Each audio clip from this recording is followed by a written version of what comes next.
En el nombre del Padre, y del Hijo, y del Espíritu Santo. Amén. Ave María, gratia plena, Dominus tecum. Benedicta tu in mulieribus, et benedictus fructus ventris tui, Iesus. Sancta Maria, Mater Dei, ora pro nobis peccatoribus, nunc et in hora mortis nostre. Amén. Shalom HaMashiach. Bienvenidos a este punto número 9 del Catecismo de la Iglesia Católica. Esta serie es serie catequesis o catecismo punto por punto, diferente de la serie catequesis para adultos que también pueden encontrar en este canal. Punto 9. El ministerio de la catequesis saca energías siempre nuevas de los concilios. El Concilio de Trento constituye a este respecto un ejemplo digno de ser destacado. Dio a la catequesis una prioridad en sus constituciones y sus decretos. De él nació el Catecismo Romano, que lleva también su nombre, y que constituye una obra de primer orden como resumen de la doctrina cristiana. Este concilio suscitó en la Iglesia una organización notable de la catequesis. Promovió, gracias a santos obispos y teólogos como San Pedro Canicio, San Carlos Borromeo, San Toribio de Mogrovejo, San Roberto Belarmino, la publicación de numerosos catecismos. Pues muy bien, bendito sea Dios. En este punto, número 9 del catecismo, si pudieran verlo, tiene letras más pequeñas.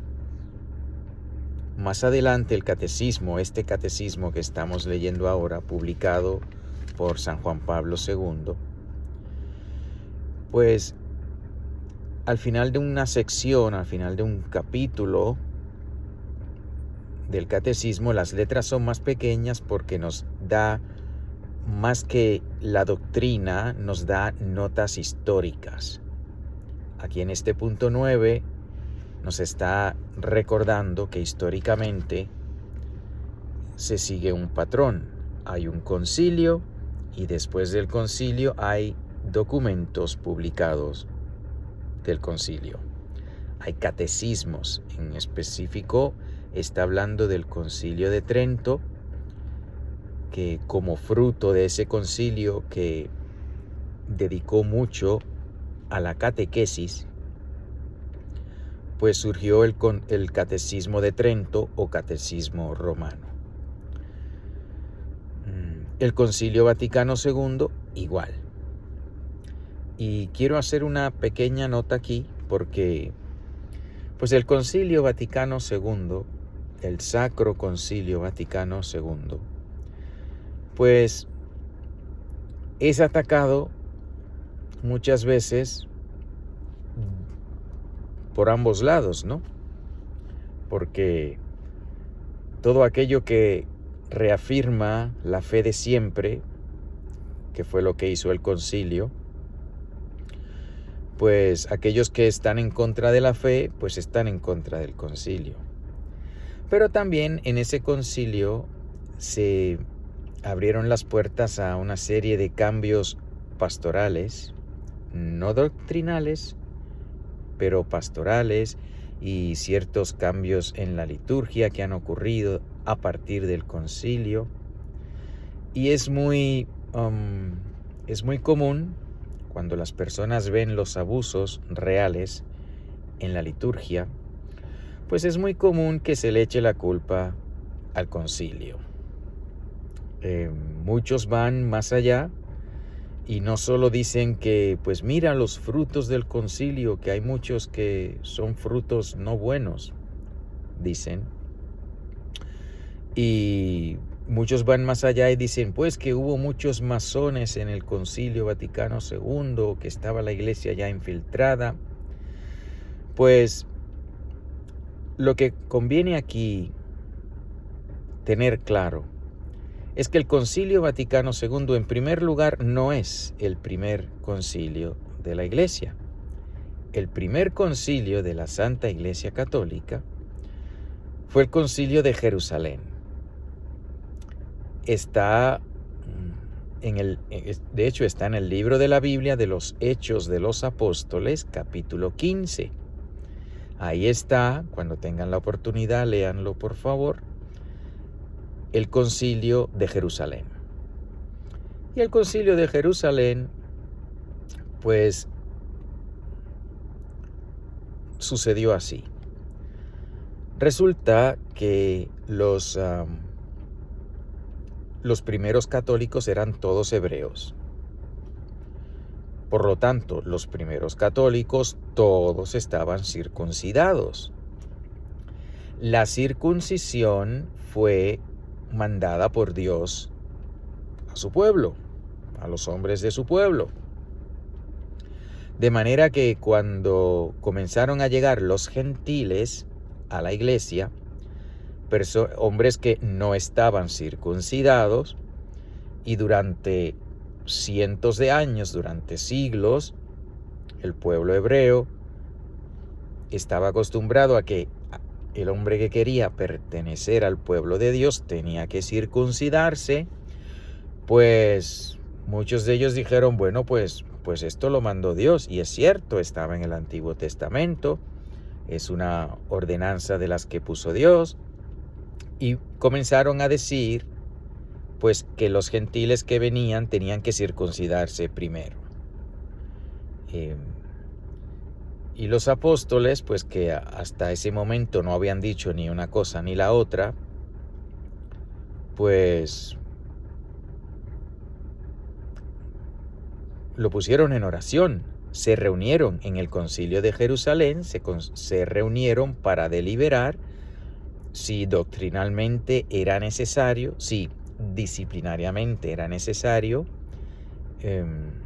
circuncidarse para ser católico. Y en ese concilio, cuando ustedes lean el capítulo 15 de los Hechos de los Apóstoles, verán que usa palabras el Espíritu Santo muy fuertes. Dice que hubo gran discusión. Estaban discutiendo porque unos decían sí que tienen que circuncidarse y otros decían no tenemos que hacerlo. Y podemos decir incluso que los judaizantes del momento pues estaban ahí con una agenda de que querían que se mantuviese la circuncisión.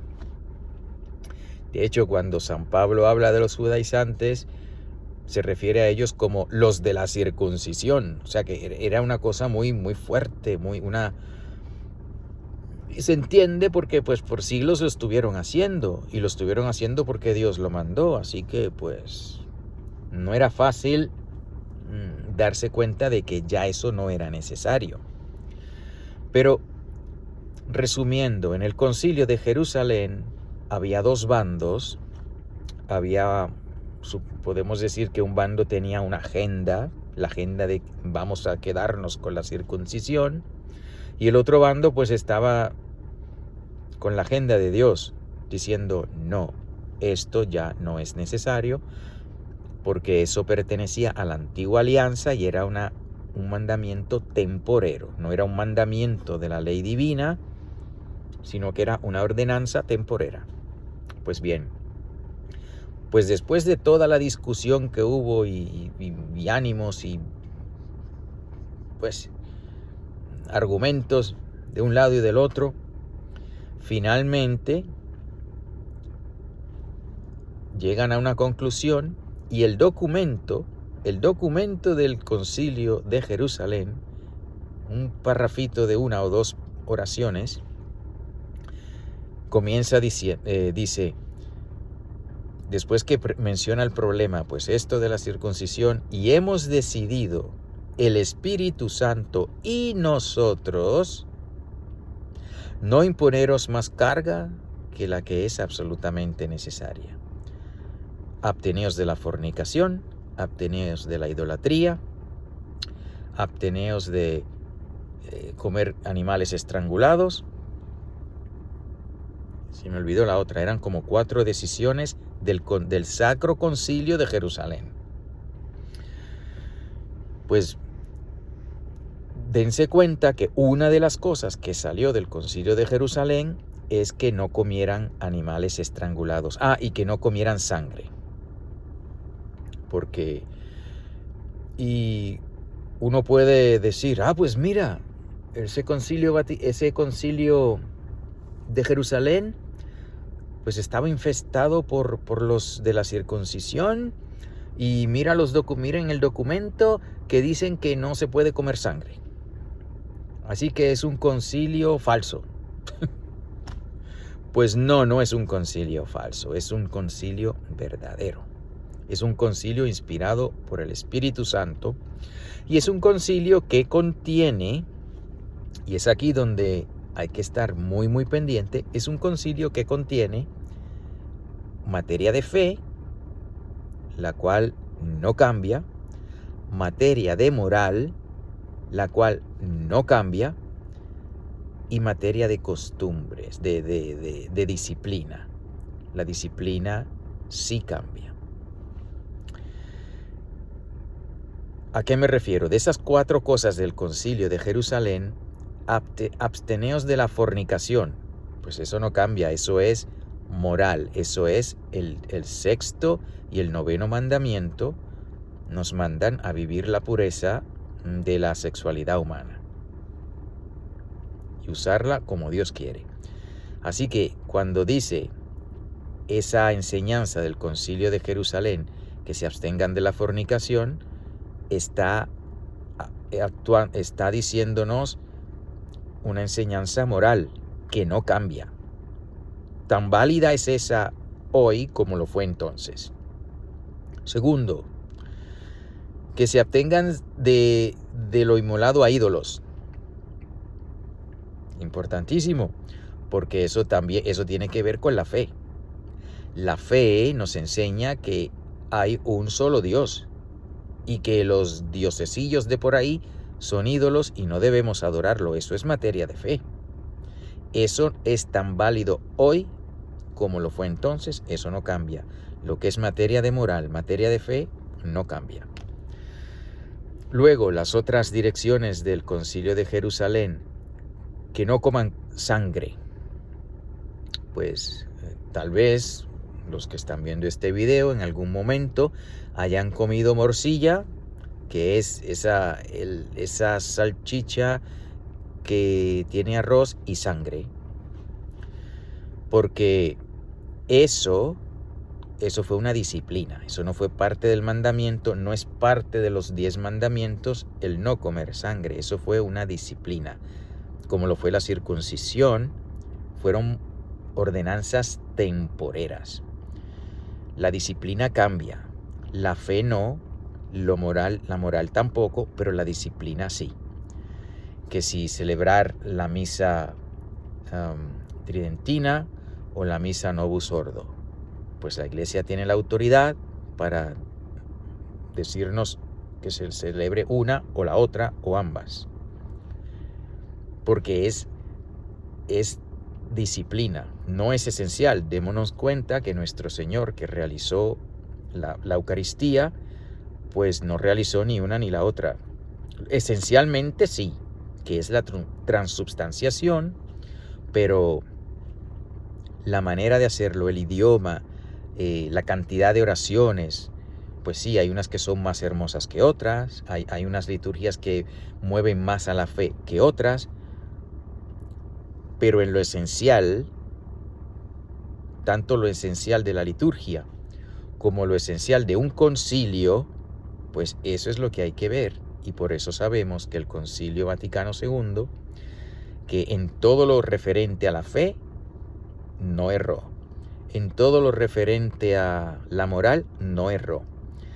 En todo lo referente a pastoral, es decir, a la disciplina, pues tuvo unas permitió que se hicieran unas cosas que, técnicamente hablando, eso no estaba protegido por la infalibilidad. No estoy diciendo que estaba mal, tampoco estoy diciendo que estaba bien, estoy diciendo que debemos ser obedientes. Porque un concilio, como un verdadero vicario de Cristo, cuando enseña en fe o moral, no puede equivocarse cuando enseña a la iglesia entera. Cuando enseña en cuestión de disciplina, pues puede que se equivoque, pero no nos corresponde a nosotros. Es ahí donde no debemos juzgar. El juicio que se hace de una doctrina, pues eso sí hay que hacerlo, porque dice el Señor, examinen la doctrina de los fariseos, que era la autoridad de aquel momento. Pero bien, no quiero extenderme mucho en este video, que ya llevo 15 minutos. Solo quiero aclarar una cosa: sí, el Concilio Vaticano II es un concilio verdadero, inspirado por el Espíritu Santo, que no enseñó error ni de fe ni de moral, y que en las cosas de pastoral, que no tiene garantía de infalibilidad, puede que haya sido más o menos prudente, pues ahí no es el momento de analizar eso. Hay personas que dicen que sí, hay personas que dicen que no, hay personas que dicen que mira los abusos. Una cosa es seguro, el concilio en ningún momento dijo que se cometieran abusos. Los abusos se han cometido precisamente abusando de lo que permitió el concilio. Como hijos fieles de la Iglesia debemos acatar lo del concilio, y en este punto 9, pues este catecismo que hemos estado utilizando para esta serie de catecismo punto por punto, pues es el catecismo del Concilio Vaticano II, básicamente, porque nos dice en este punto que cada vez que hay un concilio, la Iglesia produce documentos. El Concilio de Trento produjo, aparte de los documentos conciliares, produjo un número de catecismos, y el Concilio Vaticano II, aparte de los documentos del Concilio Vaticano II, pues ha producido este catecismo. Querido por Dios, dense cuenta que el final del Concilio de Jerusalén es el Espíritu Santo y nosotros. Hemos decidido. Así que si el Señor permitió que se tomasen esas decisiones pastorales, aparte de la fe que no cambia y la moral que no cambia, si el Señor permitió eso, pues fue para bien. Y en muchos lugares, el fruto se ha visto en muchos lugares que ha sido opacado por el mal fruto, pero el mal fruto no es por el árbol en este momento, sino por más bien la parábola del Señor, la parábola que el Señor dice: el Señor puso semilla buena en su campo, y de noche vino un enemigo y puso semilla mala. Y los ángeles, los servidores, le dijeron: Señor, pero tú no echaste solamente semilla buena, ¿de dónde está esa semilla mala? Y el Señor le dice: un enemigo la ha puesto. Así que los frutos feos y malos que vemos, que se le achaca al concilio, no son queridos por Dios, obviamente, esos frutos, ni son culpa del concilio,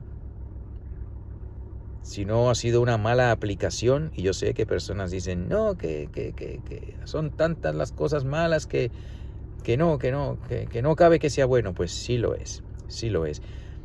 Miren el Concilio de Jerusalén, basado en que el Concilio de Jerusalén dijo que se abstuviesen de comer sangre, y que se abstuviesen de comer animales estrangulados, pues muchos usaron eso para seguir judaizando y seguir diciendo que había que seguir la ley de Moisés en las prácticas que eran temporales también. Así que hubo abusos después en el Concilio de Jerusalén, y ha habido abusos en todos los concilios. No le echemos la culpa a los concilios, démosle gracias a Dios por los concilios y profundicemos en la enseñanza de cada uno de esos concilios. Esa es la mejor cura que tenemos, el mejor remedio. Estudiar el catecismo, estudiar los documentos de los concilios, el magisterio de la Iglesia, y así tener clara la doctrina. Y así poder ver cuando hay un abuso, verlo, identificarlo, corregirlo si nos corresponde, denunciarlo si es lo único que podemos hacer, y absolutamente no participar en los errores. Bueno, pues hoy sí que me he extendido, perdónenme por ello, pero pues nada, procuraré que sean 13 minutos nada más, estos punto por punto. Pero este punto era un poquito complicado. Bueno, que tengan un feliz día y que seamos fieles al Señor y pidamos que venga pronto. Marránata, Marránata, Marránata, en el nombre del Padre, y del Hijo y del Espíritu Santo. Amén.